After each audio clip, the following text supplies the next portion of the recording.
What's going on, YouTube? I know you guys probably noticed the iconic white walls and white floors. So the people who already know, yep, you guessed it, I'm out here at Emotion Engineering. Yes, I'm out here in Cali. Decided to make one of the stops here, and it does not disappoint. Emotion Engineering, this is a sick shop. You can see some of the gems behind me. We're about to go in there. We're going to talk to Joey, and he's going to give us a quick tour of the whole facility, the cars that he got on the rack, you know, some of the stuff he's working on. Listen, you guys are going to be mind blown by the stuff they do here. Let's head in, let's talk to Joey, and like I said, grab your tissues.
That's a 97 C2S, okay. Which is actually how they started the GT2s, was with that wide body.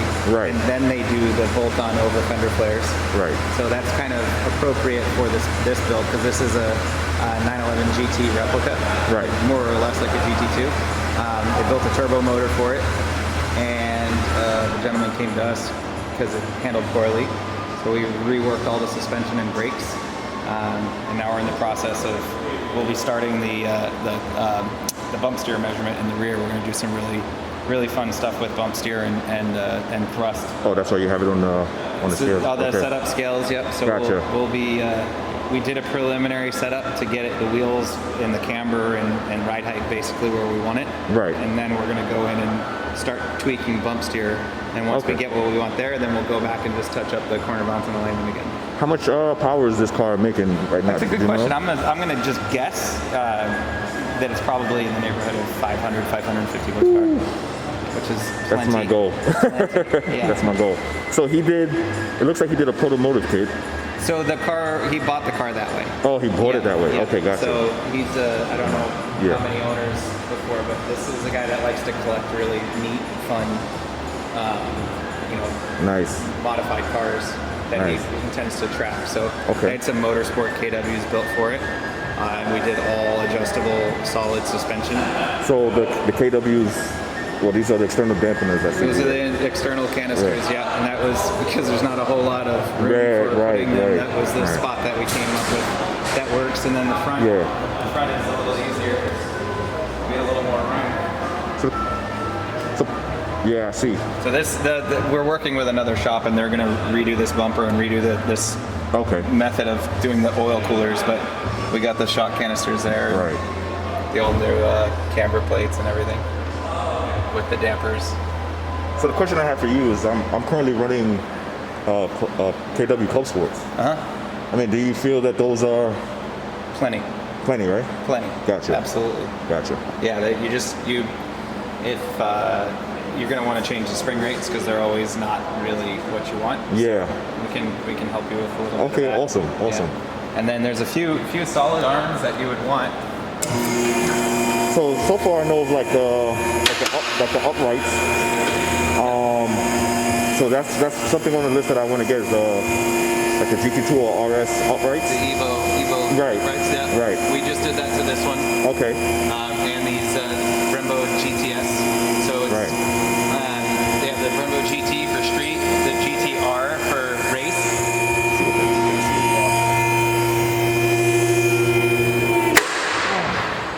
And the GTS is a combination of street and track. Gotcha. So it actually does have, the GTR kit doesn't have dust seals. Oh, okay.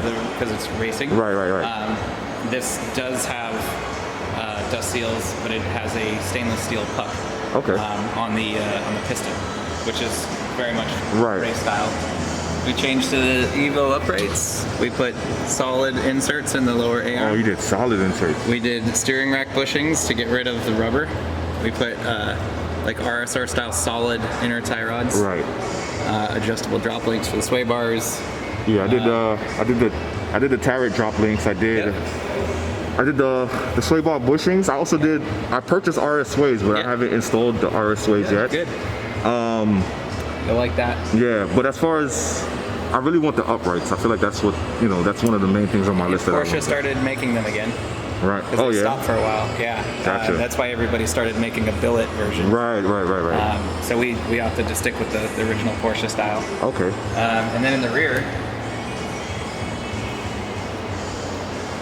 it's all the ERP stuff. Yep.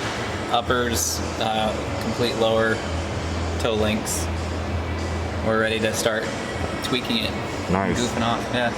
So my goal, like as I mentioned to you, is I want the same horsepower range as far as I decided to go twin turbo because to me I feel like doing a full NA build is going to be way more expensive than just going a turbo route. My NA build would cost about 95 grand. Right. To get to that 100 horsepower per liter. That's what I was. Or above. Yeah. Like the 400R. Yep. Those are both engines. 400R and this are Roth Sport. Yeah. Also, that's your personal. That's my personal. Oh, sick. We're gonna get to that next. We're gonna get to that. Yeah. So I figured. I mean, in your professional opinion, I was definitely gonna build the motor as far as doing. I was looking at like Perillo rods, the Molly pistons, GT2 Evo cams, all the bells and whistles as far as bearings, rockers, all that kind of stuff.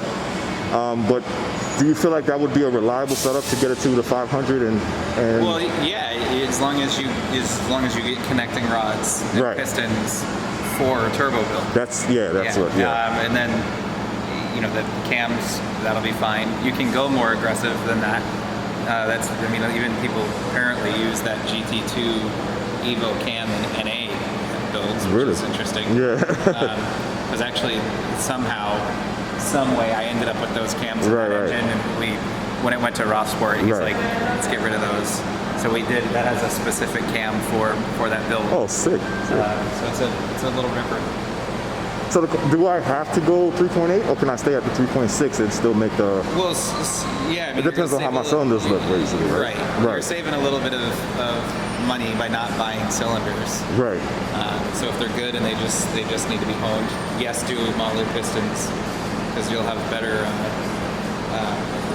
sealing. Gotcha. Compared to I have CP pistons and curler rods. Yeah.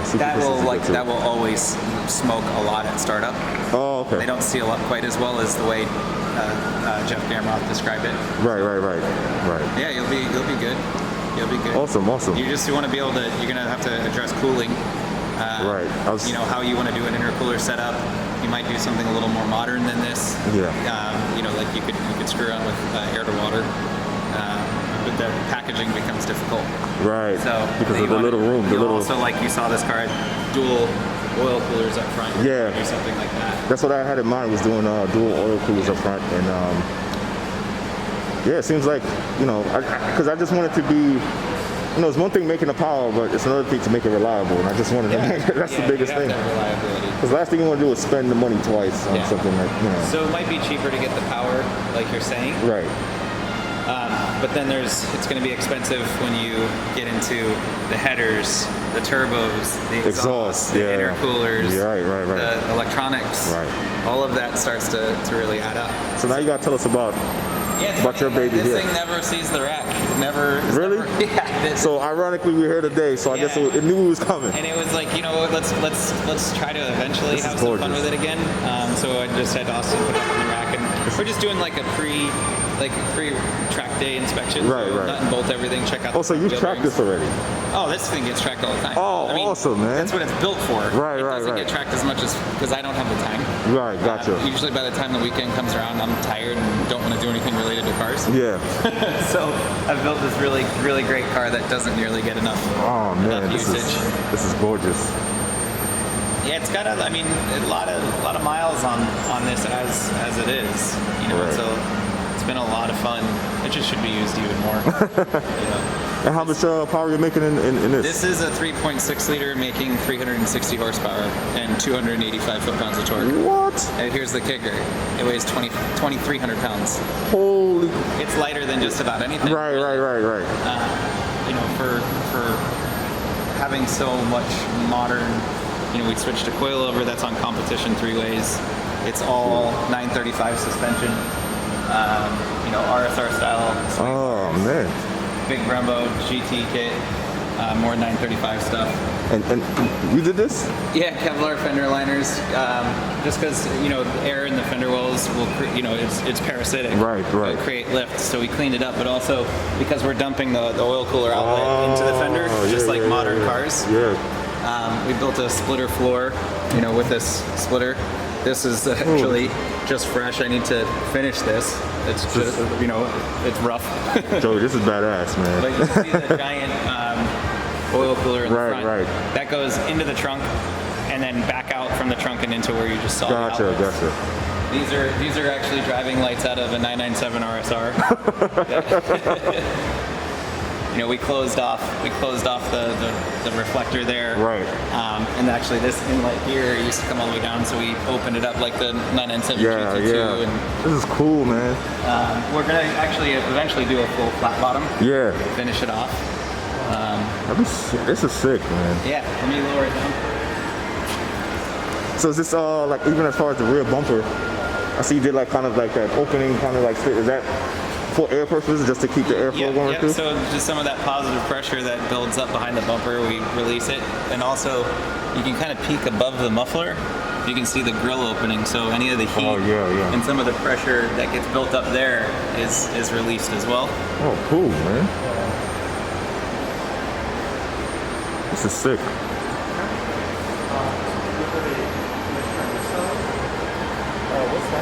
That's a crankcase breather tank. So the oil tank is in the front of the car now. Right. It used to be back here. Okay. So For, I guess, weight distribution or? weight distribution, yeah, because it would have, you know, hanging back here, but also capacity. Now that this holds 21 quarts of oil, which is much cooler. Right. But very expensive at oil changes. Right.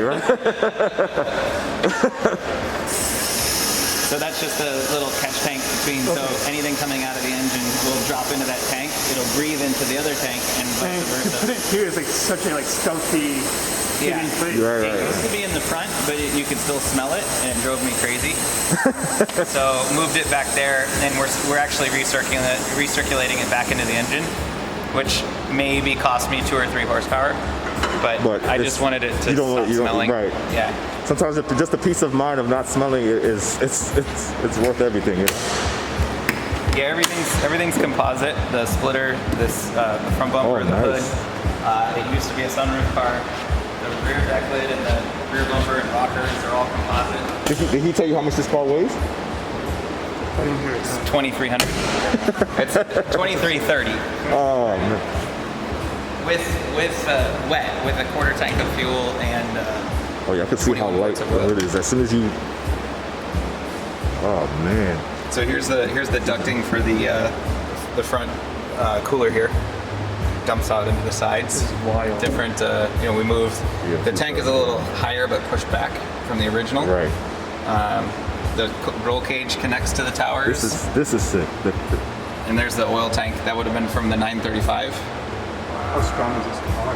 It's so beefy. This thing's beefy. It takes a beating, and it likes being up at that really extreme level of pushing it hard.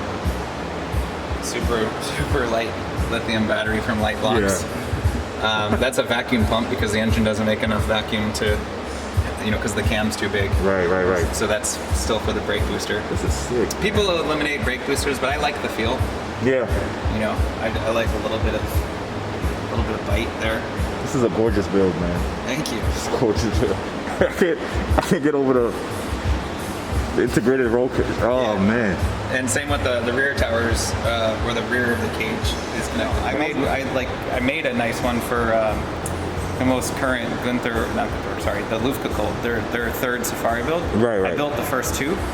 The third one I'm not, but I started. I worked with him a little bit on the suspension and that back half. So the back half of that is just like this, Awesome. and it's welded in. Yeah. You could do a bolt-in style thing, but you're gonna want the engine out, which you're gonna be out. Yeah.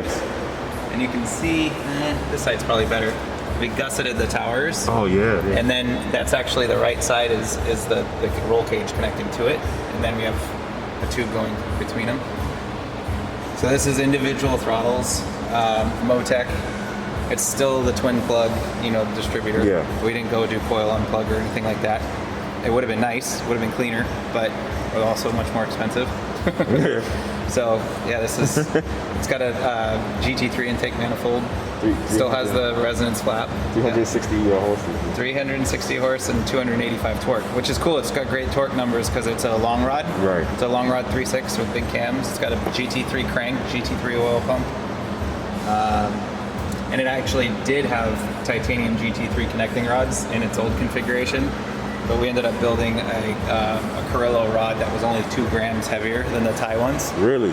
So it's really, really super lightweight. I think the rotating assembly is 6 pounds lighter than original. So imagine that at 7,000 RPM, 6 pounds is a lot. Awesome. And then you saw the titanium Right. GT3 RS muffler flipped upside down so that we could run the tips straight through the muffler. It's so clean. And it looks like it belongs there. It looks like it belongs there. Yeah, it used to, like, we built one in the old days that was out here, and the license plate was in the middle, which was really nice, but that muffler just kept breaking. So I was like, screw this, I want to put a GT3 muffler on it and forget it. And so now we run a tow hook mounted license plate. And eventually, soon we'll redo this deck lid.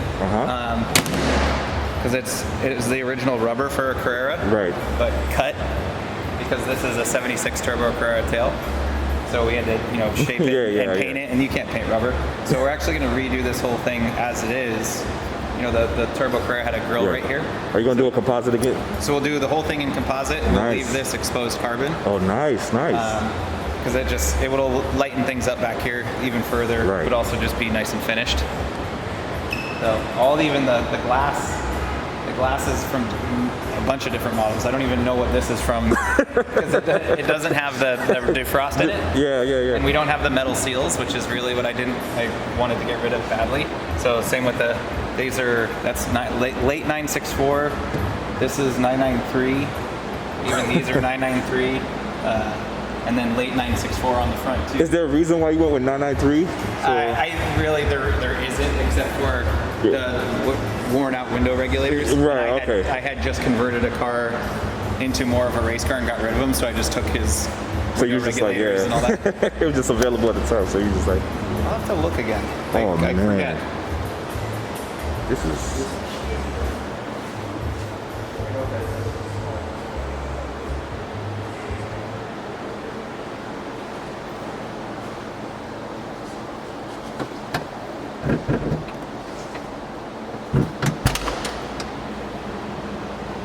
So we got rid of all the vents because I don't have any This is nice. AC or stereo, so we did this. We closed these off and did it with Alcantara, and then we did the headliner too, just for a little bit of tactile, make it a little nicer than just raw. Right. And stripped out. Same with we did the door tops because it kind of continues the look and feel. You made that floorboard? You know what? That actually came with the car when I bought it. Because I bought this in 2007, and it was a track day car. So the gentleman, you're welcome. The gentleman had made those one off for himself, which are pretty neat. So I kept them. Yeah, look at it. You can see the dash 16 oil line leaving the tank. We made the carbon floors. These are the Profi spas. These are actually like 6-pound seats. Without the hardware, of course, but they're still, even with the hardware, are much lighter than most everything. Yeah. This is, oh man, that cage. Yeah, the cage is all tied into the header bar, the A pillars, the B pillars. This thing must handle like a beast, man. It is a beast. It's really awesome. It can hang with the modern GT3s for a few laps. Yeah. And that's the weight. The power to weight is right there with a 997 GT3 RS. Joey, can I live here? Can I? Do you need like a guard dog at night? Because I could do the job, man. Oh, this is awesome. Yeah, it's funny. Like I said, this never is on the rack, so it's kind of funny that you'd show up today. I'm glad. Well, not to, I don't want it on the rack, but I'm glad it's here on the rack because we're here. So yeah, we're just. Like I said, we're just giving it a once over. So next time I do, on the drop of a hat, decide I want to go play. Right. It'll be ready. But usually all you see is these modern 991 GT3s and turbos. So this is like, I love seeing stuff like this because it shows me the potential of what my car could be. Yeah. So it's like when I see things like that, and then when I see your car, it's like, oh my god. There's always modern improvements. Right. And tastefully done. This car toes the line of being a little too modern. Yeah. But I don't cross it, but I toe the line. But you're chasing down GT3s and stuff with this, so it's like. And it still requires a driver, Yeah, of course. This is a driver's car without a and these are so civilized, so we take a little bit of the civilized out of it. Right. This will be getting exhaust manifolds, turbos, exhaust, I love intercoolers. This color is nice. It is. So nice. And then we'll go through and do his complete suspension and brakes. So it'll be a couple stages because right now it's hard to. Everything's so back ordered. Right. So we'll do the turbos and everything now. We'll give it back to him, and then we'll address the brakes and suspension in a few weeks.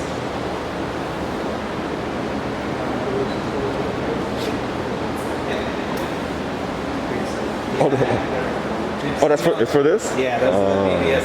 Yeah. 18 by 8 and 18 by 10. You see that we did a really tall rear tire. Kind of like the 991 GT3 RS. It's like a big, tall 21-inch rear tire.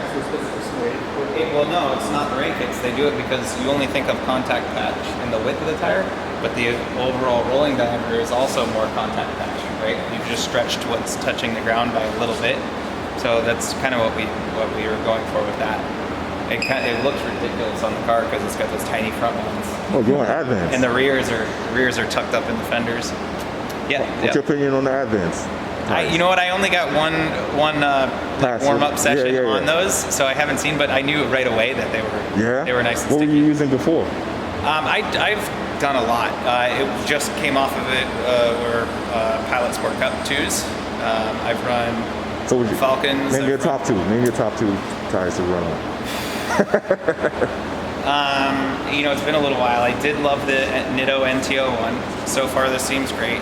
And believe it or not, the Michelin Pilot Sport Cup is really good. As good as everybody says. Yeah. It really is. I've been debating on tires now as myself. Right now, you're not going to have to debate too much. But because there aren't that many, like everything's backordered. So right. We actually, the Michelins are coming off of that, and we're putting the new Falcon RT 660, which has been getting great reviews. Really? So RT 660. Okay. I think I did mention is you'll see these flares. The flares are hand shaped. It's usually a bell. Right. So these are a little muscular, front and rear. They're widened by about a half an inch, but it's more so punched up for the low ride height that I run on. Just so you can get some travel. Yeah. It's cool, man. This is sick. Another customer's car that's getting done? From the Bay Area. Sent it down. Gotcha. But as you can see on the note, we ran out of gas. And I'm assuming, is that going to be like another track build that you're doing back there for? No, that is a 996 GT3 RS. That's a existing track car. Wow. From 2001. Wow. So that's just getting a light restoration. Okay. Is this a customer's car? Yeah. So we went through, the engine got built, the transmission got rebuilt, we put new wheel bearings, new control arms, had the brake calipers rebuilt, we're going to put new master cylinders in it, we put a new fuel cell in it. So just getting it back because it's now 20 years old. I can only imagine what these cars handle. Like how do you... Oh man. And these are the RS was right before the RSR. Right. So the difference, it's obvious, with the fender flavors in the rear. And the RSR in the front it looked like it had a separate fender footer. It didn't, but they did have a crisp line in it, so it was a little wider. Right. And then they had full flat bottoms, like from nose to tail was all flat carbon fiber. Right. They had a sequential gearbox of 3.8. This is a 3.6, and this is still an H pattern. So yeah, they got pretty wild. Oh, man. This is slightly near and dear to me because this is the first water-cooled car I ever worked on was an RS. I went from a 993 RSR to a 996 RS, and then eventually, when I raced in American Le Mans Series, we raced the 996 RSRs and 997 RSRs. So it's a little nostalgic for me. Well, Joey, man, thanks for your time, man. Thanks for you're welcome. giving us a tour, even just breaking down everything for us. Thanks for bringing him around. Dude, I really appreciate it, man. This is awesome, man. Like, I love seeing stuff like this, and I'm very thankful that you really took the time out to give us a beautiful tour of your shop, man. Thank you. Like I said, I wish I lived here. It's fun to share with people. Yeah, this is our laboratory.